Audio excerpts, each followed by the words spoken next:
right. Well, let's see what we've got here. I think we are live.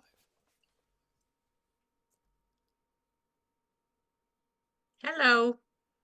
Hi, Claire. How are you doing today? I'm doing pretty good. It's warmed up above 20, so I'm feeling much better.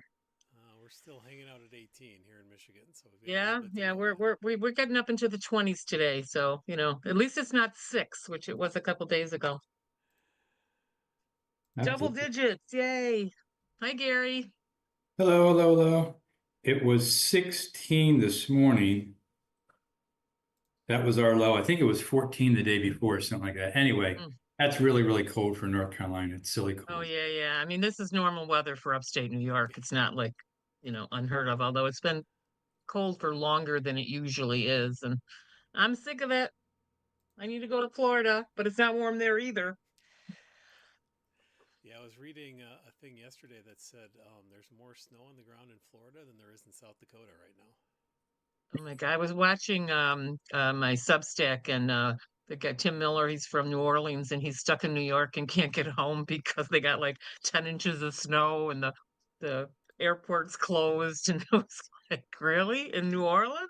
10 inches of snow? Holy cow. All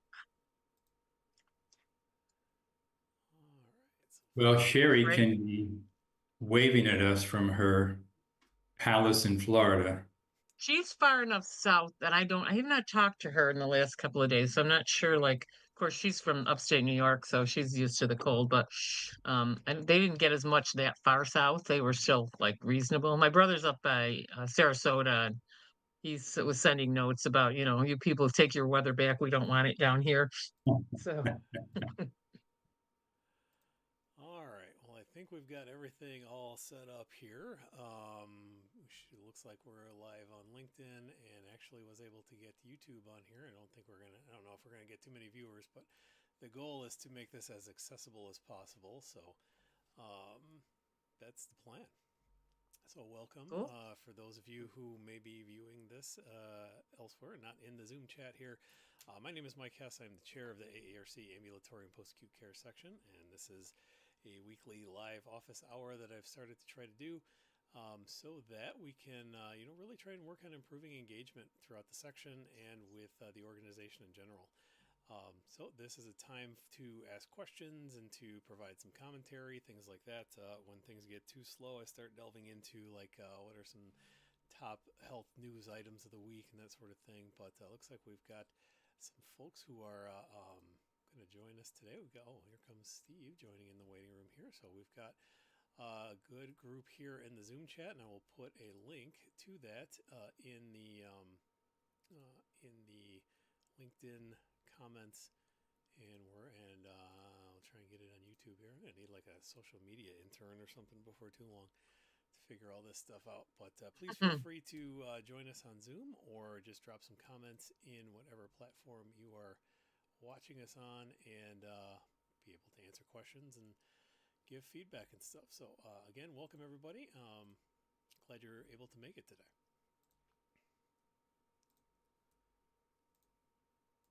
Oh, there's our membership outreach guru, Our Steve. ambassador, yeah. Good work, Steve.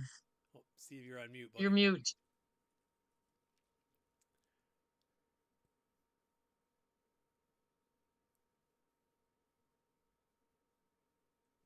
Sorry, I was muted. You just sprinkle pixie dust on people. It works every time. Yeah? Okay, I'm gonna try Yep. that. Faith, trust, and pixie dust. That's what the saying is. All right, well, we're going through a temperature check here, Steve. What's the temperature where you're at? It was 28 this morning. The hummingbird feeders had the heat lamps on because otherwise they freeze. Oh my gosh. Although what you can do is you can change the sugar ratio for a couple of days and it won't freeze, but the hummingbirds will get diabetes. So I mean, one of those things. But yeah, it's been typical Northwest cold, not like bitterly cold, but just crappy. It's not like Hawaii, man. All right. No. Marianne, how are you doing today? Muted. There you are. There you go. Hello. I'm doing fine. All right. So what's on everybody's mind as far as you got anything with post-acute care stuff, or want to talk AARC in general, respiratory in general? This is this is really open forum by design. So happy to just chat. I like the idea that you sent me yesterday about the social thing. So I had this idea, like, so I got Dean Hess and Richard Calais to come to Hawaii to speak at the conference. And I thought the students, this is going to go right over their head. So we had a little coffee and cookie meet with Dean Hess and Rich Calais and the students. And they just talked about their lives and how they became RTs. And it was mind blowing. It was so, the students were just blown away. Like, oh, wow, Rich Calais had really long hair and he drove around in a Volkswagen bus and he's like this famous. Anyway, that social hour between experienced and inexperienced people could be really powerful. Yeah, I'd like to say I knew him when he was like that. He's a graduate of our program in Syracuse, and That's what he told me. He I said, knew that, Rich Kelly. he said, I was in Syracuse and it was snowing, and I read this article in respiratory care that came out of UCSF. And he goes, I want to do stuff like that. And he said, I quit my job, got in my car, and drove to California. Yep, we The, lost him. the We students lost him. loved that. Yeah. And Dean Hess was like, oh, well, I went to college because I didn't want to go to Vietnam. And I kind of grew up on a kind of Amish farm. But, dude, it was just amazing. Yeah, I Yeah. love Very those good. stories. Gary Kaufman, I'm going to ask you to do that when you come to New York in September, and tell your story to our students. We have a student meet. We always have a student session at our state meeting for the local program students. So Gary, get ready. Be delighted to. Dean and I talk about the old times on a Yeah. frequent basis. So my Yeah. pleasure. Thank you. Claire, my son is a graduate of BMCC in Manhattan. Really? Yeah, and BFCC. All right. his team won the Sputum Bowl championship. He's a Navy doctor now, so he's gone, past respiratory, but he asked me for help and they won the state Sputum Bowl championship. And he still remembers that. And the guy's a doctor, and like that Sputum Yeah. Bowl championship and going to school Yeah. in New York, respiratory school is a really powerful experience. It is. Yeah. It I is. like the sound of that too, because I remember I did a talk. This was pre-pandemic when I was still doing a lot of talk about how we could get into primary care and stuff like that. And I believe this was a talk that was in Massachusetts. And I had a non-traditional student come up to me and said, I'm so glad to hear that there are some of these opportunities out there, because the hospital is fine, but I don't necessarily want to jump right into that if there are some other options. And so, again, one of the things that I really want to do with the section is just try and show that, you don't necessarily have to fall into these roles, or you have to wait until your late career and trying to wind down, or whatever that looks like these days. These are potentially pathways that you can jump into. I'm glad you mentioned that. I sent you an email the other day. I'm not sure if you got it or not, that I've been thinking about this a while, and I think we talked about this maybe last year about maybe doing something for like students. And what my thought process was, I'd like to reach out to the educators, and I am a member of the education section still. My last real job, I'm a part-time clinical person for what's now called Baxter, which most of us think of as Hillrom.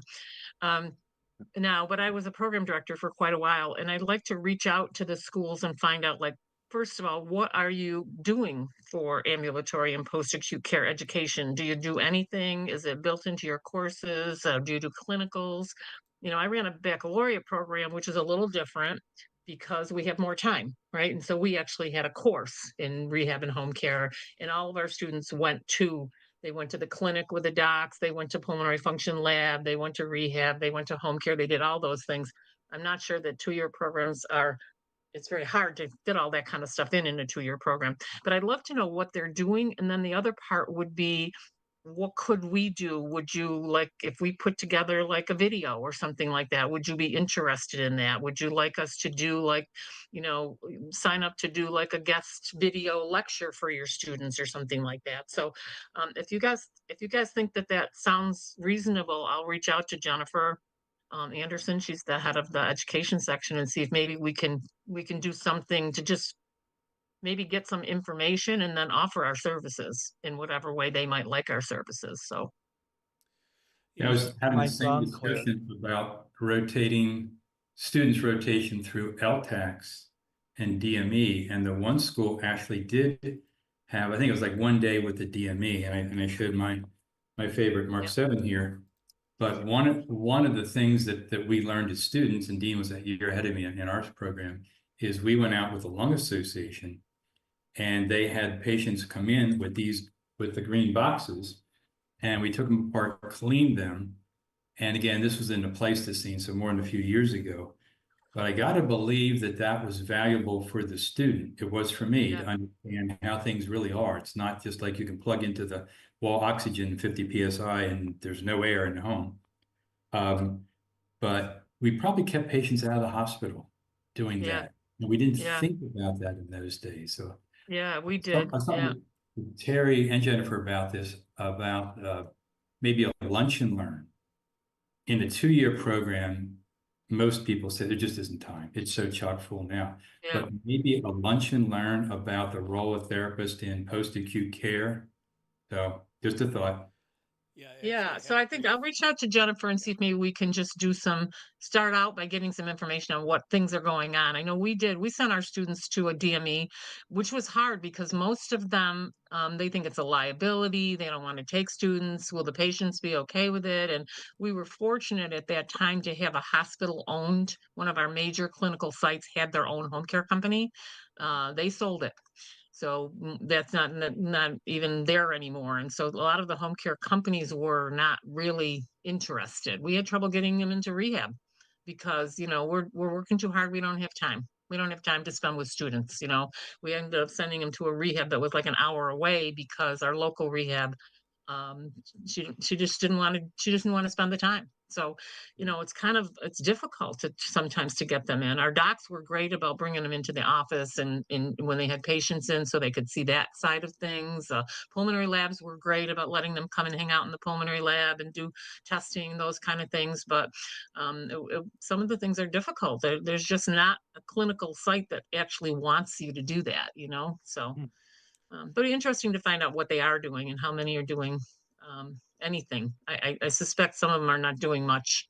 But as you said, Gary, that they don't realize that there is this whole other part of our profession that you can do. Most of our therapists are so focused on acute care. I know as I was a department director, and I used to tell my staff, your patients that are on the ventilator just because they had open heart surgery today, they had a life before they got here, and they're going to have a life when they leave.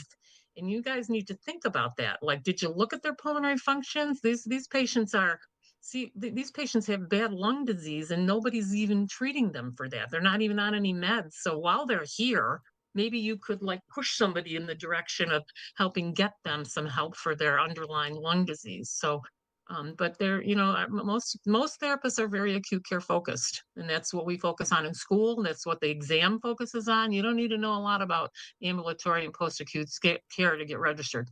Very little. So, so a and the couple of But whole things Claire, on disease you're singing management. my song. First of all, I did all of those same things in a 2-year program. I had two 2-year programs. I did all of that in both of those programs. And in fact, we did a service learning with the Better Breathers Club where we did pulmonary rehab for a semester. The students came out and did 6-minute walk tests and everything, so it's entirely possible to do that. But Mike, that's why I got on the section thing. So I told program directors, if your student's going into acute care and they know that's what they want or neopeds, get them into the section so they can get connected to those people before they Mhm. graduate. But what Yeah. about my student Darla? The AARC gave her a prize, Gary, and we went to Cincinnati and she got a big prize and I was about to kick her out of the program because she was failing critical care. So we had a chat about it, and she went into sleep medicine and she just loves it. She's still there. So I thought the student that is non-traditional, that doesn't know what they want to do, getting into a section before they graduate could lead them down one of these great pathways. So That would be that's lovely, but half that's of what them I've aren't been even doing. members. I've been giving section memberships to students through the program directors to say, this could jumpstart your career, help you find your place. I gave them 3 reasons why a student should be a section member so that they can find their place in our profession. And it seemed to resonate with, I just did it at the programs where I taught. And I would love to talk. I think I put in a proposal about how to integrate this through service learning. So you like working with lung. What we really want them to do is work with patients who have COPD and to see that world, that whole other world. And anyway, we were able to do it. Yeah, It took a I'm lot of not saying it can't be relationships, and done. then I'm I just had saying to that threaten. it, I would it threaten is the limiting. people at APRIA. I just said, "I'll publish your transcripts if you don't take the students."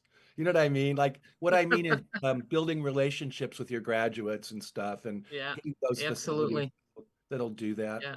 So I really think it's all very doable, and I think section memberships are cool because they I didn't do have too. I that when think I was a the kid. problem that I see with that is that we don't have very many student members. Most of our programs do not promote student membership. And so you can't be a section member if you're not first a member, and they're not members. I know I just And turned that some students into that's a members huge so that they issue. can get Yeah. their section. We're It's part working of on it. that in New York. We have a big membership committee now that's actually doing something. And one of the things we are working on is student membership. One of the things I noticed, and I think we're going to put a House of Delegates resolution in, is when I was teaching, I didn't make my students be AARC members because, you kind of can't really make them, I guess. I did when I taught originally, all my students were members. I used to know my AARC number by heart, and people would say, "How do you know that?" I said, "Because in the old days, you used to have to sign for your students, and you had to put your membership number down." And I've signed my name literally hundreds of times with my number for students years ago. Don't have to do that anymore. But what I did was I made them have to do assignments from the AARC website. So they had to go on there and they had to do things that you didn't have to pay for if you were a member. So you could not be a member, but it would cost you a lot more money to do the assignments that I made them do in their coursework. Now that's gone away. There's very few things that don't cost money now. I don't know when that happened because I haven't taught, I've been gone for like 3, 4 years now. So I'm not sure when that happened, but when you go on the AARC and you look up courses that you want to take, they're all $9.99 for members. So that adds up pretty quickly when you give the students 4 assignments to do. I think we're going to put a resolution in that says, take it away for students. Okay, if you want to charge members, I still don't like that. I don't like that they charge for it. But okay, you're a member, you got to pay for it. But maybe students could do it for free. There are a couple of free things you can do on there, that the aerosol guidelines, which are excellent, and I Right? think have been updated like 5 times. Those are free because Monahan sponsors them and Monahan pays for them. And so the students, no one has to pay for them. And then there's another one, it says for students, although it's a really good module that you could do for anybody, on humidity, and that's free. Okay, and that's about it.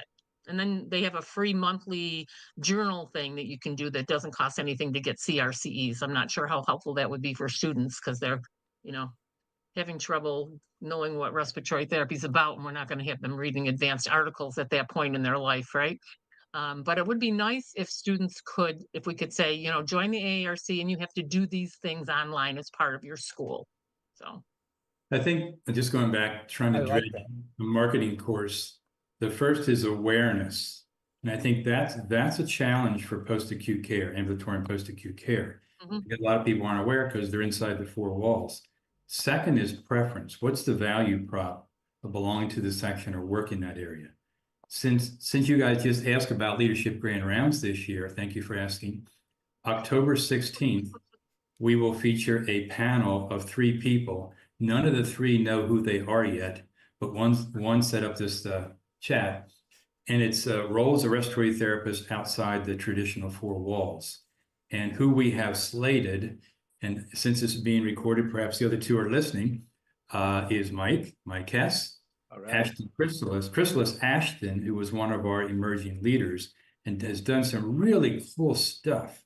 And the third person, Amy Trees, and I didn't make the contact with her, but that's what we have slated for October 16th. So Mike, thank you in advance for agreeing to be part of that panel. And we have it recorded to the interweb. One of us from the group will finalize that. But again, it's awareness, what is out there, and some really cool stuff's going on the world needs to know it. The RT world needs to know it. Yeah, those Yeah. are, I mean, outside of me, whatever, but Chrysalis and Amy, those are really excellent choices. I mean, Chrysalis is really, I've known her for about a year and a half now, and she is tremendously motivated to grow the profession. For those of you who may not know her, she's the Director of Clinical Operations for CareLink Medical, which is one of our DME providers here in Michigan. A very growing, progressive DME that really still recognizes the importance of RTs and going out into that environment.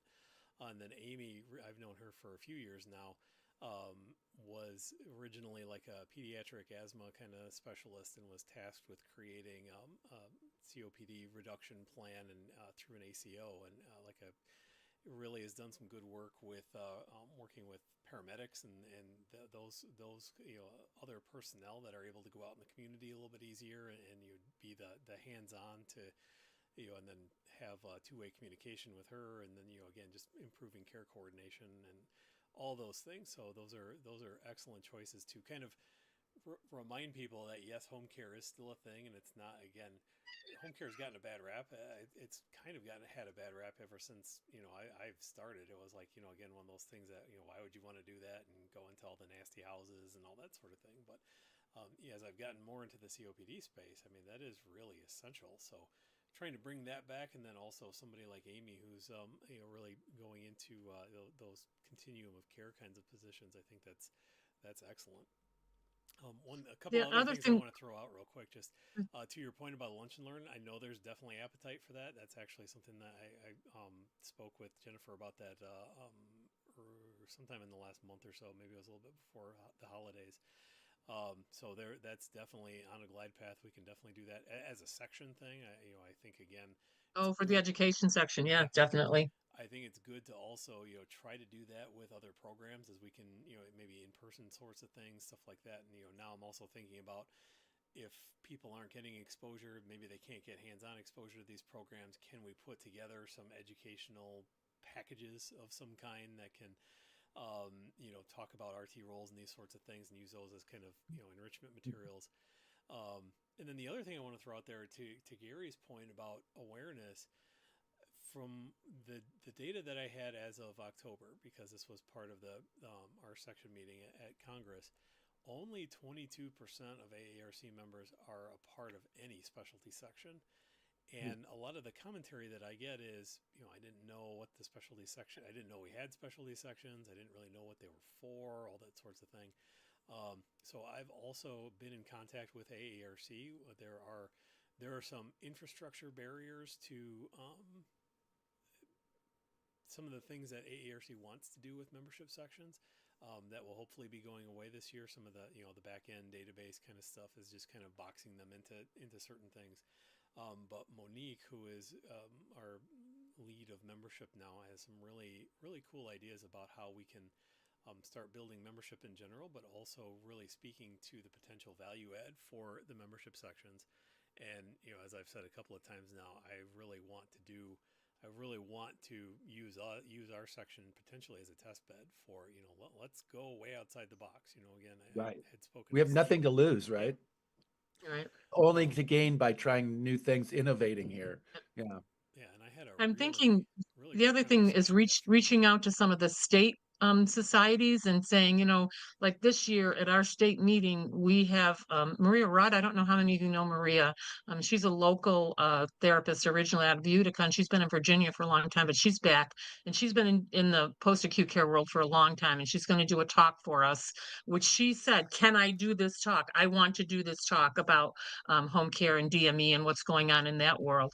And then we actually have a guy who runs an ALS clinic, and he's going to talk about the role of the respiratory therapist in that kind of setting. So I'm wondering if maybe we could just maybe do some, I don't know, like publicity for, hey, have you thought about doing this at your state meeting? And here's a few people like Mike and Chrysalis. Is that how you say that, Chrysalis? And other people. Maria's great. That might be willing to come and talk to your meeting and talk a little bit about it. Because again, I think so many therapists, they don't even recognize that there's something past the wall of their intensive care unit, Oh yeah, there's floor care. I get stuck doing that every once in a while. But yeah, they don't really think about the fact that in many hospitals, they're not involved at all in discharge planning or any of those kinds of things. That's, there's a whole separate department that does that. And often they don't have any respiratory therapists involved. Some of the smaller hospitals, the therapists actually have to do the discharge planning because they don't have anybody to do that. But when you get into the bigger hospitals, they have a whole departments that's their job. And they might ask the respiratory therapist only if they come against a wall and they're not really sure what the answer is, but they don't really involve respiratory very much. Unfortunately, that's starting to change a little bit, and we have Yeah. one of our secret weapons. I think that hopefully we can utilize more is a gentleman by the name of Chandler Jones, who's down south somewhere. I want to say Oh, maybe yeah, in the yeah, Atlanta yeah. He's area. good. He's fantastic. He's an NBRC ambassador. He's got a knack for social media. He posts a lot on LinkedIn, and he's very creative, and so I think he's a great example of that, and we can use him going forward certainly. So, Chandler, if you ever catch this, now you're voluntold again. But yeah, I mean, I had good success. I talked to two program directors. They invited me to give a video talk to the students. Both of them said, "Oh gosh, we'd love bringing in somebody new or whatever." So Hmm. I think that's a potential also. I'm Well, really I think obsessed with the students because I was a teacher and I discovered that if I could get them to do something for a couple of years, they just carried it through their career. And yeah, somebody at the meeting, I think it was Dan, said if we can keep a student one more year after they graduate, they'll probably stay as a member. yeah. And so I realized that I never got my students into sections because I saw that as a grown up, a graduate activity, right? Once you find your specialty. But I realized that was a big mistake.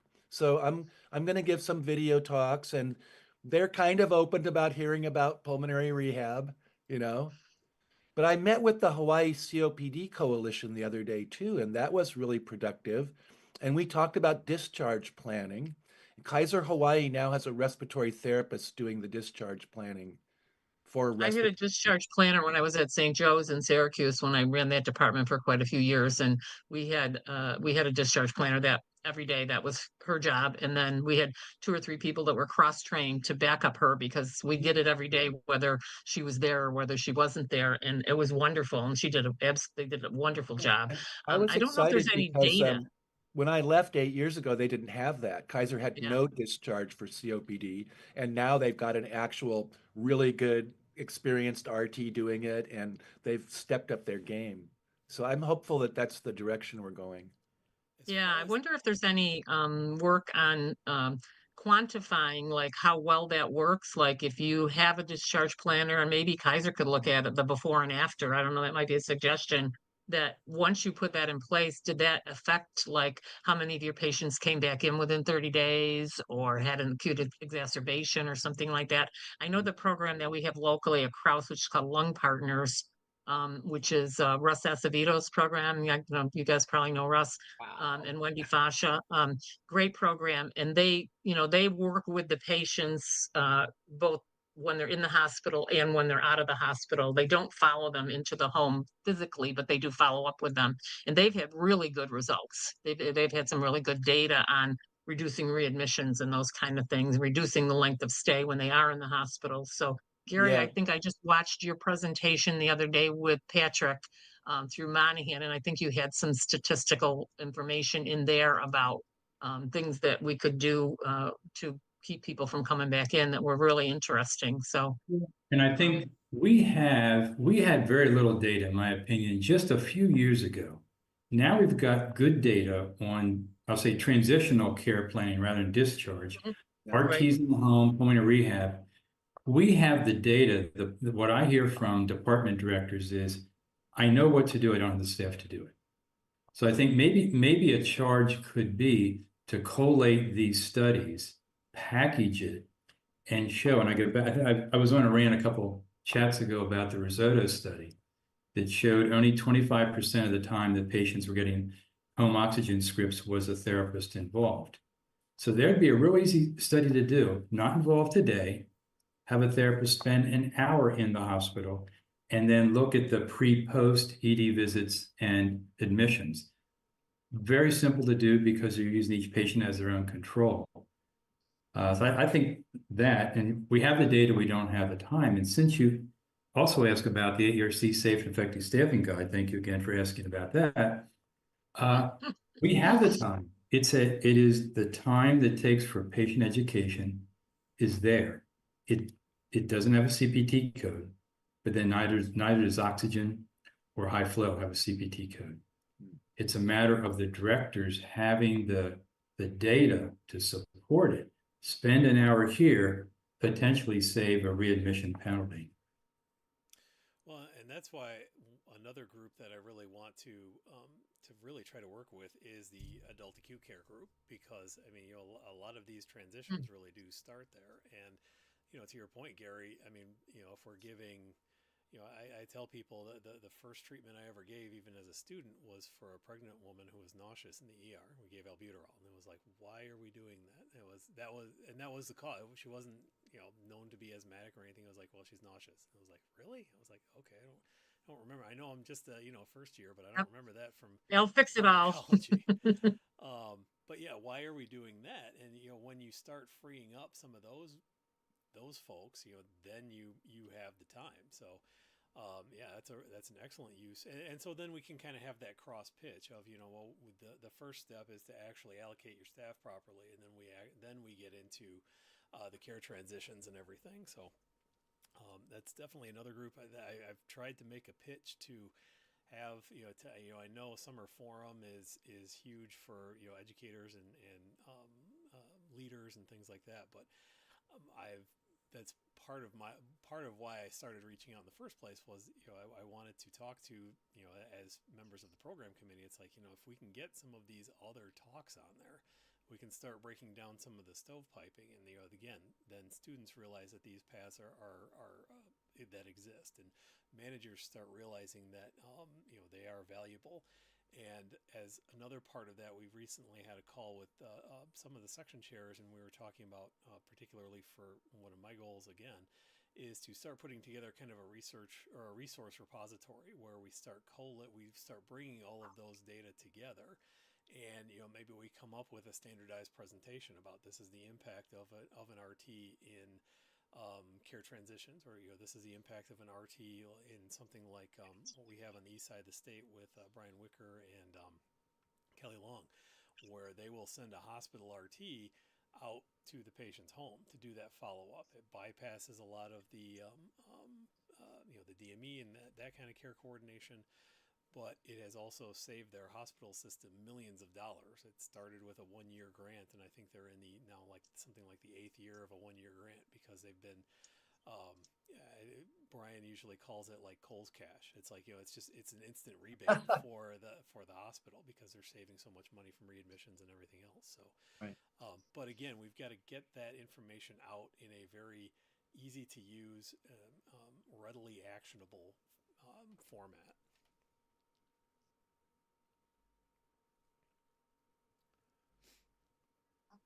I have a graduate who's a manager here in Southwest Washington, and he got the lowest readmission rates in the state, which totally fried the people in Seattle because they thought they're so cool. I mean, he just kicked ass, and what he contracted with one of our home care companies that has respiratory therapists, and it was primarily a follow-up kind of thing. It was very cool. It worked really, really well. Like, it turns out that what I see with my patients is anything I do helps because they got nothing. So almost Yeah. every intervention we take produces an outcome because they get nothing. So Yeah. Ramon, it didn't cost his hospital anything, and they saved this enormous amount of money. And of course, he kicked ass on Seattle, which is one of our goals in Washington, is to always show that. Well, it's like if you're in California, UCLA, you got to show that you can do stuff. Like in Hawaii, I have a community college. Yes, we published research. Yeah, we can do stuff that the big boys do because we can all do this. All it takes is dedicated faculty and tools. And I think that this is my big mantra right now is we just have to make it easy for good people to do the right thing. So if you make it easy for me as a program director, I'll do the right thing. That's all. I mean, that's kind of where I'm coming from. I'm trying to help people out, and by helping out a couple of program directors, I've had a really positive response from the school and the students. But what surprised me, Mike, is I offered all 10 of them a free membership and only 4 said, okay. So that really is telling. I offered them a free membership and only 4 out of 10 said, oh yeah, I think that's a good idea. And I thought, someone didn't sell this the right way, right? All 10 of them should have said, yeah, I'll take a free burger and shake, free burger and fries, I'll take it, but they didn't. So I have work to do, and I want to do it. I have Oregon and Washington coming up in April where I'm speaking. I'm thinking, well, what a perfect opportunity to try to do something. So who Yeah. do I talk to? I mean, I know I talk to the state society, but who do I talk to at AARC about supporting what I'm trying to do with like the upcoming conferences? Would it be Monique? I think so. She's. I just Yeah. haven't met her. can't I remember wrote if she's a Mandy director because she's or the only VP. person I know. Yeah, I can't remember if she's a director or VP or exactly what her rank title is, but she's basically in charge of membership initiatives. So she would absolutely be able to tell you um, how to make it happen, what any potential barriers, that sort of thing. And she's very flexible, and she wants to get outside the box too. She was very open Oh. about. For the school, all we did was they created us a dedicated spreadsheet for that school, sent it to the program director. The program director put in the names and AARC numbers and stuff. Then AARC invoiced me. It was super easy to do. So I talked to It's Tina a bunch. I'm She always amazed at things people like we in New York, we started this maybe 3 or 4 years ago, that we every year we tell all the programs in New York, we have 13 programs in New York, that we get $200 that they can use for student memberships for memberships for people that are graduating. And all they have to do is give us the names of the 8 students, because that covers 8 students basically, right? Yes. That's $25 a year. So all they have to do is give us the names, and then we contact the students, make them they have to fill out their application form, etc. We have had the most schools we've ever had actually take advantage of this was 6. One year it was 3. And the other thing we do is we always give, like, if you register as a non-member, membership is included. And we have every year we have people who say, no, thank you. I don't want it. I'm not doing it. Like, And you know what we ought to really? say is then It's you should leave. free. We Ugh. don't do that at Disney 23, man. If you're not a member, you don't get to participate. So join or else. And I'm Yeah. tired. We work so hard to put these conferences on, and then like in Hawaii, I made them do that. Like if you're coming to this conference, it's put on for members. Here's your membership. If we do I that, didn't now we actually say make it you can't automatic, but come, I but think they have to fill something out, and they won't do it. I don't want a oh membership. yeah, I don't want to belong. I pre-filled it out for them. I knew who the people were because of their registration, so I pre-filled the Hmm. form out. I said, "Sign here." And I kind of made it seem like you had to do that, but Hawaii's kind of different as far as manipulating people. There's only one program, one group, but Yeah. still, I went to the summer forum and they said, this was like 40 years ago. They go, "Oh, membership with students, big issue." I go, "All my students are members." There was a group of people that said, "You can't do that." Then there were the people who said, "I can't do that." Then the people said, "Well, I can't do that, but how did you do that?" But there were actually people who got mad at me. They go, "You can't require a student to join." I go, "I sure as hell can. Watch me do it." All my students have been members since 1982 because Yep. I require it. And people tell me, "Oh, you can't do that." I go, "Well, yeah, I figured it out." Like, anyway, I think we need to champion this cause. And I think throwing a little fuel on the fire and championing, I think we'll get people excited again, right? Hmm. That's my outcome so far is, I'm just bumbling around. I'm disabled. I can hardly do anything. So I just call people and email them and say, "Hey, want to try this?" It's working. People are responding. And the fairy dust, right? And the pixie dust. I Pixie mean, dust, pixie dust. I'm Yep. just relentlessly positive about the AARC and about membership and about sections. And that's not, Gary, I've been a member for 48 years. I've had a lot of bad experiences with the AARC, but that's not what we talk about in public because I've had a lot of great experiences too. So I just go out and I really cheerfully champion this. And if I can get the students in front of me, I can sell them anything. When I wonder, That's why I I'd be think at the very, conference I can go farther if I try. I'd be very curious to know, and I don't know if there's a way to get this, honestly, but I'd be curious to know the rationale of turning down a free membership to the organization. I mean, my initial response is that speaks to the reputation that had kind of accumulated over many years. And that's what is often seen on social media. I mean, there's that particular place on Facebook, but also places like Reddit and some of those groups where it's almost it's like mirror universe, Steve. It's relentlessly negative. Steve with a goatee on. Yeah, but students are super cool. Students are like little birds. And so whatever you impress upon them carries with them for life. And the actual reason that I'm an AARC member and a respiratory therapist is because in 1978, I drove out to Vegas in my pickup truck, went camping at Lake Mead and went fishing because some guys at work said there's this conference. I went and saw the exhibit hall and the sputum bowl, and I immediately became a member, and I've stayed for life. So when you expose a student to cool stuff, it's like we like to fish in Hawaii. I call it hook 'em and cook 'em. They're fish. You got to lure them in. You got to hook them. You got to reel them in. Then you got them, right? So, I mean, Yeah. I think we can.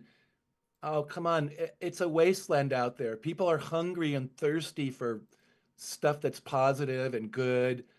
And it stands out with all the negativity. In fact, I have two thoughts. One, I'm a 50-year-old member, so you're a piker, Damn Steve. it. I'll get you. Two, we just talked about a dozen things that could help recruit. Well, raise the awareness of this section, recruit and retain. And I'm not good at writing stuff down when I do. I can't read it anyway. But the third point was I remember Steve being the sole person and the finals for the AARC Sputum Bowl more than a couple of years ago, and he darn near won it. And I was impressed with him ever since. Lastly, I think it's like a death by a thousand cuts. There's two parts, and I just started reading the HR survey last night, and I had to put it down because it's time to go to bed. But it's recruitment. So in the first, we need to show the value. Let's just say AARC membership is hopefully a given, but also the section membership. And maybe we can say, Claire mentioned in the chat, maybe make that a House resolution. Once you're a paid member, a student gets to select one specialty section of their choice. We all know that costs about a nickel, and we might hook them. The other thing is between 12 and 18 months, two things happen. If you're a graduate of a point of rehab program and don't keep it up, you see backslide clinically. Same for AARC membership, and probably every organization, is we recruit them, but we catch and release, to use Steve's analogy. Dude, that's true. You're so right. We You lose have to begin with the end in mind. You have to picture a year from now when they got the bill and they're thinking about renewing. That's what you have to think about from day one, right? Yeah. Section membership kind of keeps you in the loop. That's another really good part of it is once you're a section member, you get correspondence from your section from time to time.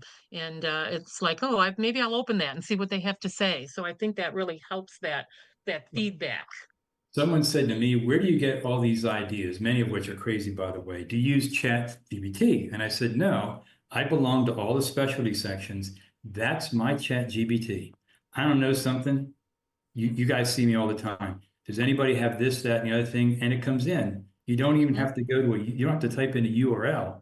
You just post that in the section. I suggest that that's not known by 99% of us. I saw reading the HR survey, there are now 204,000 plus licensed respiratory therapists. How many of those are AARC member? I think I don't have a recent number, but it ain't good. 42,000, something like that. Wait, how many RTs are there? Because I had 170,000 off the website. It's 200,000? Look at the HR survey. It was posted yesterday, but I believe it was 200,000.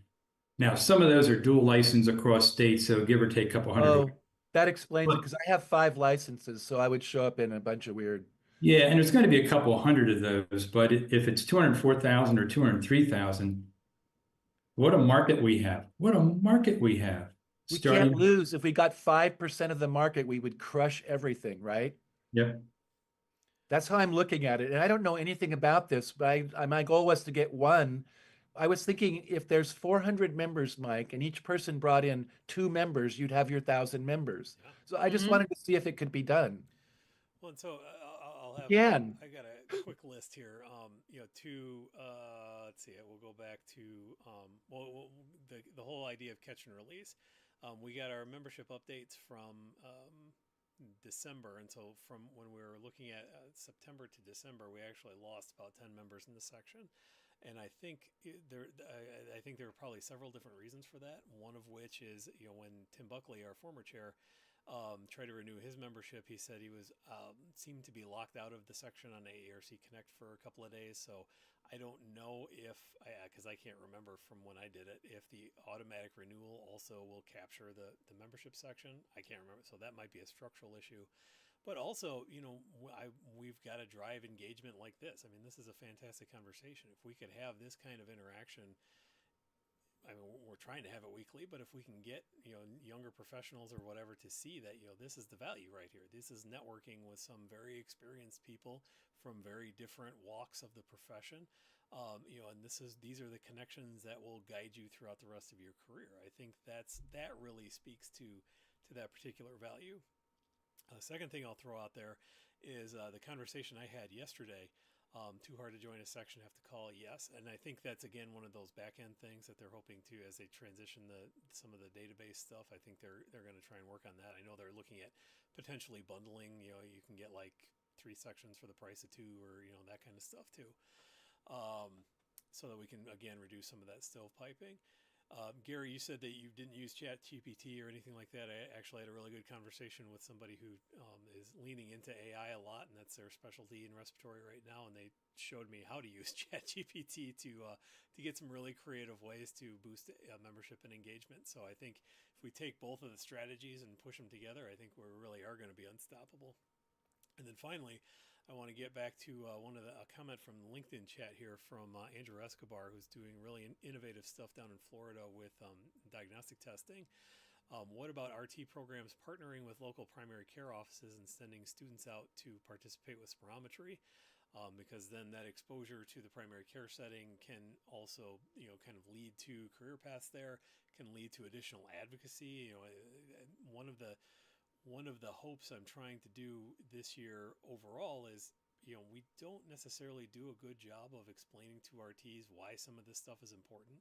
And I look specifically at oxygen, which is a world I live in very much at the COPD Foundation, but your average acute care therapist probably doesn't know all of the nuances of, what happens to somebody, how do they breathe when they leave the hospital, what is the difference there?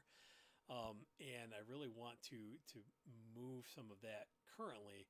But to Andrew's point, if we can get more students out in those settings and, in places where they're welcome and engaged, I think that can make a huge difference. Now, Andrew is also a bit of a special case because he is somebody who does go out and partner with PCPs to do that spirometry in their office, kind of a mobile diagnostic service kind of thing. But I think that's a very valid concept, as we go forward and look at some of these, these innovative pathways.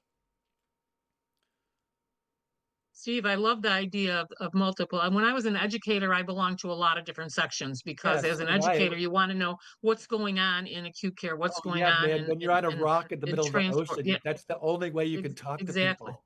It's really Exactly. true. Hey, I but you love know the what? idea that they're looking at multiple sections, that, you get a discount if you belong to multiple sections. And also, I think for us, reaching out to the educators, and maybe the Lunch and Learn is a good way to do that, is you should be a member of our section because we have a lot of stuff going on that your students and you should be aware of. So basically, maybe that's a place. And same thing with acute care. I think, acute care therapists, management section. Are you a manager and you're a director? And how much do you know about what happens in the ambulatory and post-acute care world? Because you should know. That's part of what you need to know about. Again, like I used to tell my therapist, your patient came from somewhere and they're going somewhere, and you need to know about that. They're not just a person on the ventilator in the intensive care unit. So, so maybe that's something we could also do is kind of reach out to some of our other section members. I really like I that think idea. so too. Hey, Mike, there's a structural issue. Am I wrong? I tried to join a section and they told me I had to call the AARC to Yes. do it. Okay, that is the Yes. dumbest idea since sliced bread. Yeah. Everything nowadays is done with a click. And so I could become a member with a click, but I can't add specialty sections without calling someone. Isn't that inefficient I and think also like off-putting? I think you can add And a stupid. section I at like your the word time of stupid renewal. myself. Oh, sorry, yeah. I think you can add a time of renewal, but if you're outside of that, then yeah, you do have to call. Yeah. Like I said, I think Yeah. that is one of Okay, those so back if end anybody was mistakes. sitting around and said, "Oh, hey, Steve Wehrman was on Facebook. He said I should join his section." Goes to try to join it, tries to call AARC. They go, "We're at lunch." It's like, "Oh my God, what kind of business are you running here?" Okay, it's a membership business. We have to bring in members and we have to make the members happy. Look at what Disney does.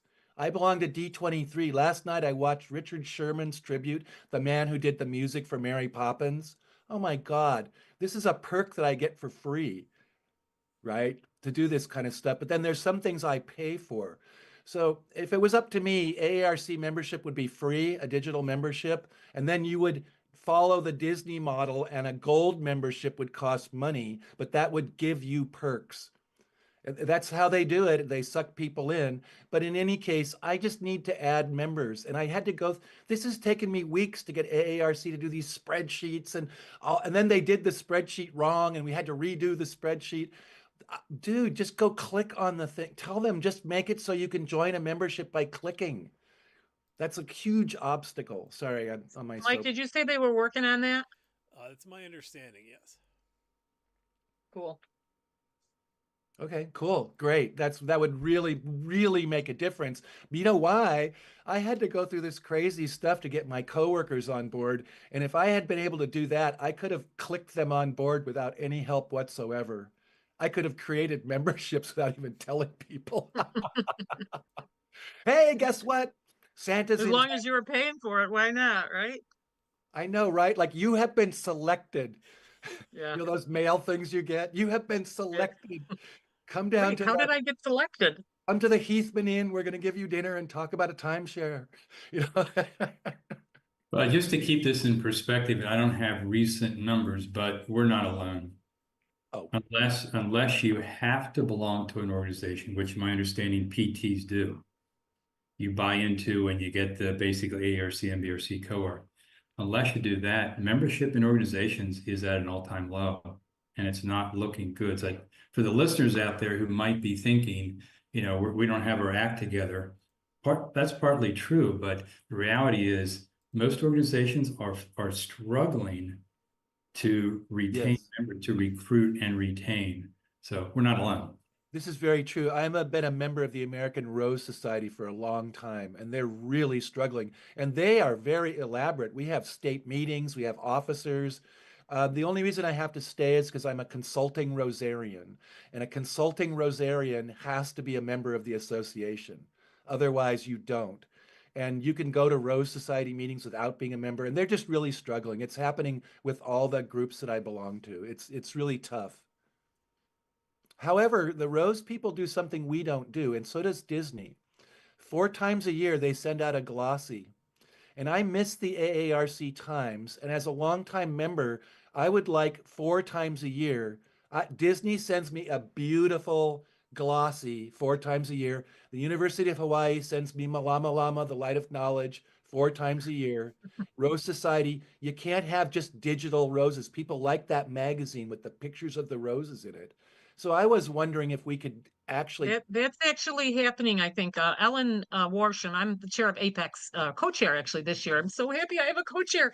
Um, Ellen is our inside person, and she told me she's working on a quarterly publication. We were talking about publicizing APEC's more, and she said we're going to do one of the things we're going to do in the quarterly publication is focus on an APEC's hospital and have them, like honored some of the, like Rush and Valley and the ones that have had APEC's designation forever. Oh, yeah. So that is coming, and I think she said quarterly. So yeah, I do think you're not the only one that's missed that, and I think it's been noticed that we need to have, You know what else? When I like we joined talked Disney, about before, you need to have things that periodically remind you of why you're a member of this organization. yes, and people like swag. So when I Yeah. joined Disney 23, they sent me a beautiful certificate. really beautiful. And they sent me a little statue of Mickey Mouse, but that certificate is really nice. I don't get anything from AARC. It took You 50 get a years. digital membership Pin. card. This pin took 50 years to get, but otherwise, AARC doesn't give you anything. But No. people like swag. So I'd like to have that magazine back that has cool stuff in it. The articles about me that are in the respiratory care, in the old ones, they're almost impossible to find. A really cool article came out years ago, in AARC Times, and I wanted to show it to somebody, and damnably I couldn't find it, right? But if I'd had it in a glossy, anyway, I feel like the way I look at this is, I'm sure, Gary, have you ever read In Search of Excellence? Yes. Okay, so what you look at is best practice of the best people, and then you translate that into your organization. So what are the successful organizations? We know everyone's struggling, but some organizations are growing. What are they doing? How could we copy the ways that successful people work, right? That's kind of what I think we need to do. Well, I remember I was on a membership committee 100 years ago, and I was sitting talking with Sam. I think it was the Diet Coke was involved again after hours. And I said, I don't know what else to do, Sam. Membership committee people work hard. We've done everything. We had tchotchkes, do you name it, swag or whatever, buy one, get one. And he said, it's really simple. Membership is the result of a product that somebody wants to buy. And I'll state this publicly. I don't think there should be a membership committee. And I probably will get emails about this shortly. Membership committee, yes, there can be a group of people who work on putting together the value proposition. But if you build it, they will come. Yes. I can remember that would be good for a movie, a good movie line, by the way. Remind me about that. Yeah, you should tell someone in Hollywood about that. And the organization, right. And actually I do study some of this in my non-day job work, that the organizations that have been successful or organizations that have retention rates 90 to 95%, they happen to be Toyota and Lexus and Subaru and others. Maybe we could look at their, and I'm sure the executive office is doing this, but maybe within the section, it would be worthwhile every member contacting someone who lapsed and say, we want you back. What would it take to get you back? Exactly.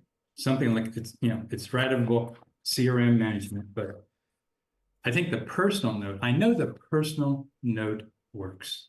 When I was a student back shortly after the Civil War, there was 2 tables, and it was our uniform, or I forget what it was, Mr. Barco uniform. Oh yeah, dude. Looked like a dentist. Blue top, white pants, white bucks, white socks, by the way. Again, this is the Pleistocene.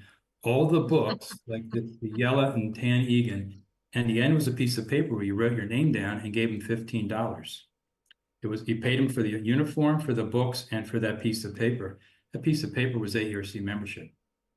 And you didn't leave the room because all those components were what a professional does, including a stethoscope and a Mucomist screwdriver that I have to this day, by the way, that we use to reset the time meters for oxygen charging. Oxygen magnet. Every single one of those. Yeah, a lot of it is expectations. Again, as Apex chair, we have 2 hospitals in New York that have 100% AARC membership. They are union hospitals, okay? In the New York City area, every hospital is a union hospital, pretty much. Yeah. I don't know, some of you know Felix Kusid. It's hard not to know Felix. He's kind of out there. But Felix, basically, he tells people when they interview for jobs, and he's a great place to work. They have a wonderful department, and people really want to work there. He tells them, this is an expectation. If you want to work here, you need to be a member. He can't make them do that. He can't put it in their job description. The union would lose their minds if he tried to do that. But every one of his staff is a member of the AARC. And Northwell does that as well. And again, they're union hospitals. They cannot make it required. And they have 100% AARC membership. They're the only 2 hospitals I think that we have that have 100% membership. We did have one who bought members for all of the hospital actually bought memberships for everyone in their department. So they got to 100% that way. We'll see when they reapply if they still have 100%. that's coming up this year. So be interesting to see. So But yeah, we have department members. How many department leaders are not members of the AARC? Oh God. What Lots about of the them. educators? So like Gary, I did what Yeah. you were talking about. I said, well, I couched it in terms of a sport. You need the equipment to play the game, and you need a coach, and you're in the right place. So here's the equipment you need. I'm equipping you to be a successful world-class professional, not a Hawaiian respiratory therapist. And that membership was just part of it. It was just part of the deal. Mhm. Here's Bill Galvin. I want to hold his feet to the fire and say, why isn't this just a requirement of our, it's not just part of our culture. I found out about the AARC by accident in 1978. But for me as a teacher, it was the students did not find out by accident. The Oh, officers absolutely. of the association were in my classroom, and we said, look, if you want to be successful, this is what you do. And we gave it to them, or we made them Yeah, pay for it. I still have people, respiratory therapists that I still know that were my students literally in the 70s and 80s, and they're Oh, still right. members. And they tell me the reason they're still members is because I made them join the That's AARC. right. That's And what I they wish I tell had tell kept you the that, data. I wish I'd kept the data about this, Me because too. I believe in my heart that I have more continuing members. Like almost every person I made a member stayed because they were students when we did it, and we just really hammered them with this for 2 years. And we took them to the conferences. Every student had to go to the conference. I gave them jobs to do. I then had Go them put to your up their state poster conference? Yeah, displays we for do that. research. We did exactly like a mini AARC, but we gave the students tasks. We put them on the board. We brought them to the House of Delegates. We integrated the AARC into the curriculum of the program, and it worked perfectly. So I want How to do we throw one get the last thing out. educators to do that? I want to throw one last thing out there. I've really been enjoying this a lot. It's, for me, very valuable. But we are at the top of the hour, unfortunately, so we'll have to save some of this stuff for next week. As far as the personal note goes, I think that's a fantastic idea, and that's actually something that I have pitched. It is technically against the privacy policy. So I guess what I'll say is I asked for the email list, and I can't have the email list even as a section chair because that's against the AARC policy. However, Monique and I are going to be working together to craft at least a letter to people when they join the section to have a little bit more of a personalized thank you kind of thing. And then we're also working on trying to figure out how we can manage those folks who have dropped off for one reason or another and try to reach them that way. So for what it's worth, some of these things are definitely in progress. A nice certificate. It's just going to take a little bit of time to get them done. So I guess now Just give the students a certificate, or give this section member a certificate. It could be a digital certificate. They could have to do the printing themselves, right? But like I just took that PR course from AARC, and they gave me a digital certificate. They gave me something for my money, right? It And wasn't a big thing, but it was a thing, and I'm happy. I love that certificate. I remember back in the Yeah, day, I'm we were paid old, an extra Gary. $10. Just old people like certificates. But all right, everybody. Like I said, I really appreciate you coming Okay. on today. Feel free to bring more people next time or help us spread the word. And like I said, I'm planning on doing these every Friday at 1 Eastern. Barring any kind of travel or other kind of schedule conflicts. But I've got it marked off on my calendar. So this is the commitment that I have as a section chair. I want to build this engagement, so I got to put my money where my mouth is and actually engage. So. Thank you. Help me spread the word, get Thank more you. people out here, and we'll just keep chatting and solving all the problems. Very nice, Mike. Very nice. well Thank you. done. This was great. I learned a lot. It's just useful talking to people about stuff, right? Best meeting I've Absolutely. been in months. Best meeting in months. Thank you. All right, have a good weekend, everybody. Nice to Okay, see you go guys. change the world. Stay warm, everybody. Bye. Bye.